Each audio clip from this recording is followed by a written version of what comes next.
আসসালামু আলাইকুম সবাইকে। আমি মাহাবীর আহমেদ মাহিন, পড়াশোনা করছি বুয়েটে। আজকে আমরা এইচএসসির খুব ইম্পর্টেন্ট একটা টপিক সেমিকন্ডাক্টর, যেটা ক্লাস 9-10এও কাজে লাগে আমাদের মডার্ন ফিজিক্স বুঝতে গেলে বা আধুনিক পদার্থবিজ্ঞান চ্যাপ্টারটা বুঝতে গেলে। আমরা এই টপিকটা নিয়ে একটু মিসকনসেপশন দূর করার ট্রাই করব। মিসকনসেপশনটা কি? আমাদের ব্যান্ড তত্ত্ব বা এনার্জি ডায়াগ্রামটা দেখতে অ্যাকচুয়ালি কেমন, বা আমরা যেভাবে লিখি ওইটাই কি আসলে অ্যাকচুয়াল আন্ডারস্ট্যান্ডিং কিনা। সো এটা শুরু করার আগে ভাই যদি একটু ব্যাকগ্রাউন্ড থেকে আসি। পরিবাহিতার উপর ডিপেন্ড করে পদার্থকে মেইনলি দুই ভাগে ভাগ করা হয়। প্রথমটা হচ্ছে পরিবাহী পদার্থ, পরেরটা হচ্ছে অপরিবাহী পদার্থ। পরিবাহী পদার্থ ওই পদার্থগুলা যারা মেইনলি এক্সটার্নাল ইলেকট্রিক ফিল্ডের জন্য ইলেকট্রন ফ্লো করে বা ইলেকট্রিসিটি ফ্লো দেখায়। যেমন ভাই যদি বলি ধাতব পদার্থগুলো, ওখানে অনেক অনেক মুক্ত ইলেকট্রন থাকে। তুমি যখন বাইরে থেকে জাস্ট একটা এক্সটার্নাল পটেনশিয়াল দিবা বা এক্সটার্নাল বিভব বা ভোল্টেজ সোর্স অ্যাড করবা, একটা সার্টেন দিকে তোমার কি হবে, ইলেকট্রনগুলো ফ্লো করবে এবং এর অপোজিট দিকে তুমি বিদ্যুৎ প্রবাহ পাবা। আর অপরিবাহী পদার্থ হচ্ছে ওইগুলা যেগুলার মেইনলি ওই যে ইলেকট্রিক ফিল্ড বা পটেনশিয়াল বা ব্যাটারি বা সেল অ্যাড করলে তুমি কি পাও না, ইলেকট্রিসিটি বা ইলেকট্রনের ফ্লো পাওয়া যায় না।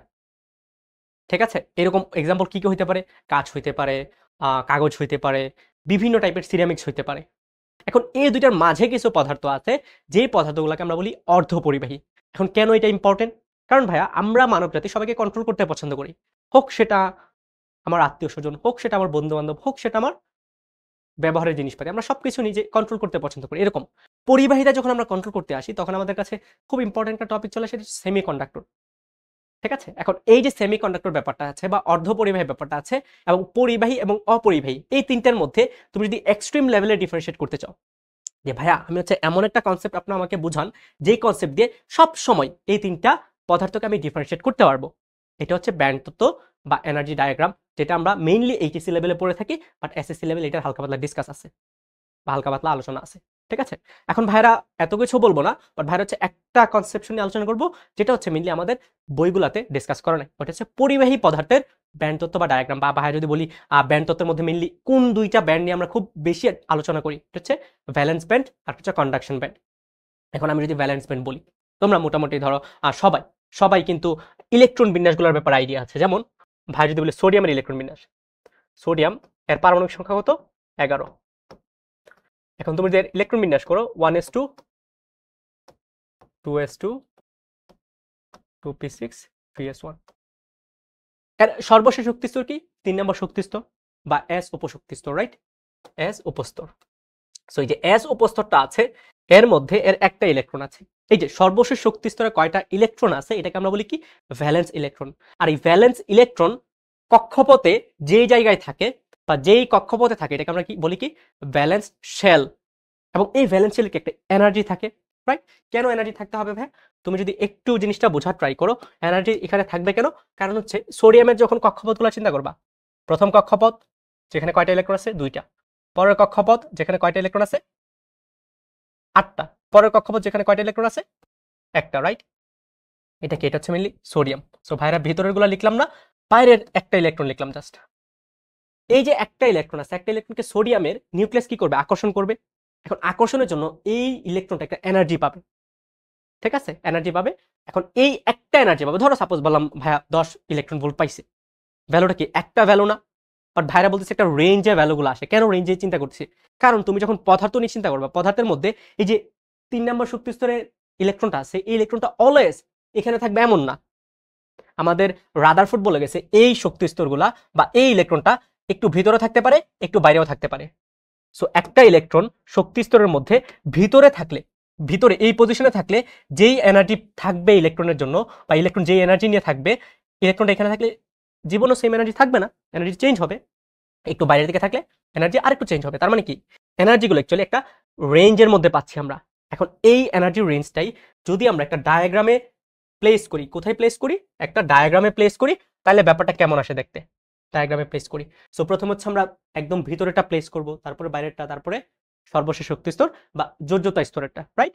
এখন ধরো যোজ্যতা স্তরটা যদি আমরা প্লেস করি, যোজ্যতা স্তরটা দেখতে হচ্ছে মোটামুটি এইরকম আসে। যোজ্যতা স্তর একটা রেঞ্জ আসে, নিচের স্তর উপরের স্তর একটা রেঞ্জ দেখায়। ঠিক আছে, এটাকে আমরা বলতেছি যে ভ্যালেন্স ব্যান্ড বা যোজ্যতা স্তর। ভ্যালেন্স ব্যান্ড বা যোজ্যতা স্তর, যেটাকে আমরা ভিবি দিয়ে রিপ্রেজেন্ট করি। ঠিক আছে, এখন একটা ইলেকট্রন যদি এখানে থাকে, এই ইলেকট্রনকে পরিবাহী ইলেকট্রন হবে? অ্যান্সার হচ্ছে না ভাই। কেন? কারণ এই ইলেকট্রনটাকে সোডিয়াম পরমাণু অ্যাকচুয়ালি আকর্ষণ করে ধরে রাখতেছে। সোডিয়ামের নিউক্লিয়াস যেটা আছে ওটা ওর ভালোবাসা মায়া দিয়ে ও অ্যাকচুয়ালি বাইরের শক্তিস্তর ইলেকট্রনটাকে নিজের দিকে আকর্ষণ করে রাখতেছে। এখন এই ইলেকট্রনটাকে তুমি তখনই ফ্লো করে দিতে পারবা যখন এই মায়াটা ওকে, এই মায়াটা কি ওর থেকে ছাড়াই নিতে পারো। এখন ওর থেকে মায়া ছাড়ানোর উপায় কি? ভাই ইলেকট্রনকে তুমি ধাক্কা দিয়ে বাইরে বের করে দাও। কি করো? ইলেকট্রনটাকে তুমি ধাক্কা দিয়ে বাইরে ধরো, এই যে এখানে একটা শক্তিস্তর থাকবে, এই শক্তিস্তর তুমি ইলেকট্রনটাকে নিয়ে গেছো। এখন কি করবে? ইলেকট্রনটাকে আর আগের মতো আকর্ষণ করতে পারবে না। হ্যাঁ করতে পারবে, বাট আগের মতো পারবে না। তো তুমি যখন বাইরে থেকে ওকে ধাক্কা দিবা বা পুশ করবা, তখন কি ইলেকট্রনটা ফ্লো করবে, এবং ইলেকট্রন ফ্লো মানে কি? ইলেকট্রিসিটি। তার মানে কি আমরা এই সিচুয়েশনে একটা কারেন্ট পাবো। সিমিলারলি ভাই তুমি তো ইলেকট্রনটাকে এখানে রাখবা, আরেকজন মনে হয়েছে না ভাই আমি ইলেকট্রনটাকে এখানে রাখবো না, আমি ইলেকট্রনটা একটু নিচু লেভেলে নিয়ে যাবো, আরেকজন মনে হয়েছে ভাই আমি আরেকটু উপরে নিয়ে যাবো। তার মানে কি এই লেভেলেও তুমি অ্যাকচুয়ালি কি পাচ্ছ? একটা রেঞ্জ পাচ্ছ এনার্জি। এবং এই রেঞ্জ যেটা, এটা যেহেতু কন্ডাকশন বা পরিবহনে সাহায্য করে, এই রেঞ্জের এনার্জি যেটা, এটাকে আমরা বলি হচ্ছে কন্ডাকশন এনার্জি। ঠিক আছে? কি বলি? সরি, কন্ডাকশন এনার্জি বলিনি, আমরা বলি হচ্ছে conduction band. Conduction band. I guess এই ব্যাপারগুলো ক্লিয়ার। এখন বলতে পারো যে ভাইয়া আপনি কেন কেন সোডিয়াম ধাতু হওয়ার পরেও ভ্যালেন্স ব্যান্ড এবং কন্ডাকশন ব্যান্ডের মাঝে আপনি এনার্জি রাখছেন কেন? এটাকে আমরা কি বলি? কন্ডাকশন ব্যান্ড এবং ভ্যালেন্স ব্যান্ডের মাঝে যে এনার্জি গ্যাপটা থাকে, এটাকে আমরা এনার্জি গ্যাপ বা ইজি বলি, যেটা অ্যাকচুয়ালি মেইনলি ধাতব পদার্থের ক্ষেত্রে জিরো হওয়ার কথা। জিরো মানে কি? মানুষ যদি ভাই চিত্রগুলো বোঝানো ট্রাই করি, এটা হচ্ছে ভাই কন্ডাকশন ব্যান্ড এবং এটা হচ্ছে আমার ভ্যালেন্স ব্যান্ড, এরকম ওভারল্যাপ করার কথা। এই যে এরকম ওভারল্যাপ করার কথা, এটা হচ্ছে আমার কি? ভ্যালেন্স ব্যান্ড, এবং উপরটা হচ্ছে আমার কন্ডাকশন ব্যান্ড। এই যে এটা হচ্ছে আমাদের কন্ডাকশন ব্যান্ড। মাঝখানে দেখো একটা রিজন আছে, এই যে এই রিজনটা, এই রিজনে কি করছে? ওভারল্যাপ করছে এরা, বা একটা আরেকটার উপর উঠে গেছে। হ্যাঁ ঠিক আছে, ওইটা হচ্ছে ধাতব পদার্থের ক্ষেত্রে, যেটা আমাদের বইয়ে এক্সপ্লেন করা আছে। হচ্ছে এই জিনিসটা নিয়ে কথা বলতে আসছি। সেমিকন্ডাক্টরটা আছে, ওইটা ক্লাসে পড়ানো হয়, বাট এই জিনিসটা হয়তো বলা হয় না। আমরা কি বলতেছি? ভাই ওভারল্যাপ করবে ঠিক আছে, বাট এটাও হইতে পারে ধাতুর ক্ষেত্রে। এখন বলতে পারবে ভাই ধাতব পদার্থের ক্ষেত্রে তো ব্যান্ড গ্যাপ থাকে না। হ্যাঁ ভাই থাকে না। জিনিসটা কেন আমরা বলি? কারণ আমাদের কন্ডাকশন ব্যান্ডের ব্যাপারটা ক্লিয়ার না। কন্ডাকশন ব্যান্ড বা যোজ্যতা স্তর বা পরিবহন স্তর, এই ব্যাপারটা হচ্ছে এমনভাবে ডিফাইন করা উচিত যেভাবে অ্যাকচুয়ালি তুমি ইলেকট্রনকে ফ্লো করাইতে পারবা। মানে কি? মানে হচ্ছে দেখো, তুমি এখানে দেখো 3s শক্তি স্তরে কয়টা ইলেকট্রন থাকতে পারে বলো তো? s উপশক্তি স্তরে দুইটা ইলেকট্রন থাকতে পারে, আছে কয়টা? একটা। তার মানে কি অ্যাকচুয়ালি ভ্যালেন্স ব্যান্ড পুরোটা ফিল করা পরিপূর্ণ আছে? না ভাইয়া, ব্যালেন্স ব্যান্ডের কি একটা নির্দিষ্ট ধরো অর্ধেক পূর্ণ করা আছে, অর্ধেক পূর্ণ করা আছে। তার মানে এই অর্ধেক থেকে ইলেকট্রনটাকে যদি তুমি জাস্ট একটু উপরে নিয়ে যাও, তাইলে তো পরিবহনে সাহায্য করতে পারবে, রাইট? তাইলে কি ও, তুমি জাস্ট ইলেকট্রনটাকে কি করছো? ধরো এখানে একটা ইলেকট্রন আছে, এই ইলেকট্রনটাকে তুমি এখান থেকে জাস্ট একটু এনার্জিতে উপরে নিয়ে গেছো, এখানে এই উপরে ফাঁকা জায়গায় নিয়ে আসছো। স্টিল এটা কিন্তু ভ্যালেন্স ব্যান্ডের মধ্যে, বা এটা স্টিল 3 নম্বর শক্তি স্তরের মধ্যে। ভাই ভ্যালেন্স ব্যান্ড বলবো না, স্থির 3 নম্বর শক্তি স্তরের মধ্যে। স্টিল তুমি এটা কি করতেছো? তড়িৎ পরিবহনে হেল্প পাচ্ছ, রাইট? সো ভাইয়া যদিও বলে এটা কন্ডাকশন ব্যান্ড না, এটা কন্ডাকশন ব্যান্ড না। এই যে এই গ্রিন কালারটা, এটা হচ্ছে ভ্যালেন্স ব্যান্ড, এবং উপরের যে খালি জায়গা আছে এটাকে আমরা বলবো হচ্ছে কন্ডাকশন ব্যান্ড বা সিবি। ঠিক আছে? সো কন্ডাকশন ব্যান্ড এবং ভ্যালেন্স ব্যান্ড দুইটা আলাদা শক্তি স্তর হইতে হবে এমন না। একটা শক্তি স্তরই এট এ টাইম কন্ডাকশন ব্যান্ড এবং ভ্যালেন্স ব্যান্ড হিসেবে কাজ করতে পারবে। কোন শর্তে? যদি ওই শক্তি স্তরের মধ্যে ফাঁকা জায়গা থাকে, ওই শক্তি স্তরের মধ্যে ফাঁকা জায়গা থাকে। যেমন তুমি হচ্ছে ধরো সোডিয়ামের কথা বলো, সোডিয়ামের মধ্যে ফাঁকা জায়গা আছে, সোডিয়ামের মধ্যে ফাঁকা জায়গা আছে। সর্বশক্তি স্তরে কয়টা ইলেকট্রন থাকতে পারে? দুইটা। আছে কয়টা? একটা।